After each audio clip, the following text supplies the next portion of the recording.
Klikněte na tlačítko Microsoft Office, vyberte volbu Otevřít a najděte umístění souboru Úkol SS letecká, který jste vytvořili v rámci prvního úkolu.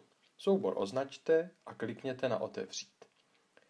Pomocí ikonky v pravém horním rohu zmenšete okno excelovského souboru tak, abyste mohli obsat data z předloženého vzoru. Tažením označte buňky A1 až D1 a klikněte na ikonku Sloučit a zarovnat na střed. Klikněte do řádků vzorců a vypište text hlavičky naší tabulky. Poté vyplňte i ostatní buňky dle vzoru.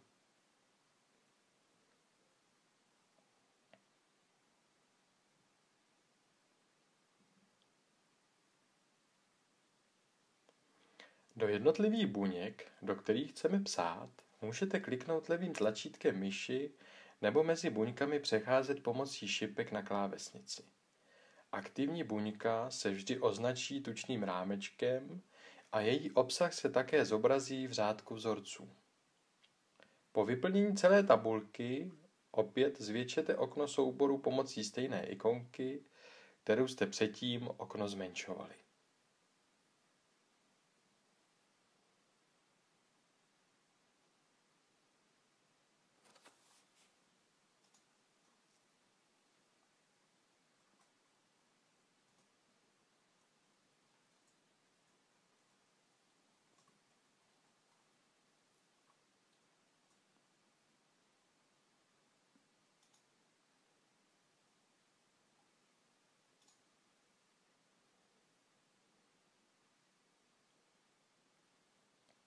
Nyní označte sloupce B, C a D, klikněte pravým tlačítkem myši do záhlaví označených sloupců a vyberte volbu Šířka sloupce.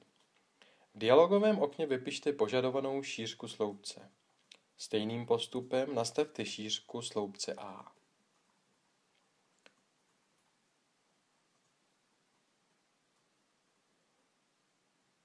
Poté označte řádek 1 a 2, klikněte do záhlaví řádků pravým tlačítkem myši a vyberte volbu Výška řádku a vypište požadovanou výšku řádku.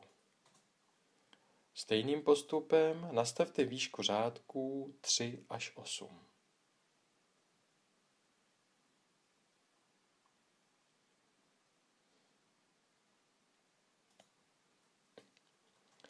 Pro přidání dalšího listu klikněte na volbu Přidat list, aby soubor obsahoval celkem 4 listy. Klikněte pravým tlačítkem myši na záložku listu číslo 1 a vyberte volbu Přejmenovat. Napište nový název listu. Stejným postupem přejmenujte i zbývající 3 listy.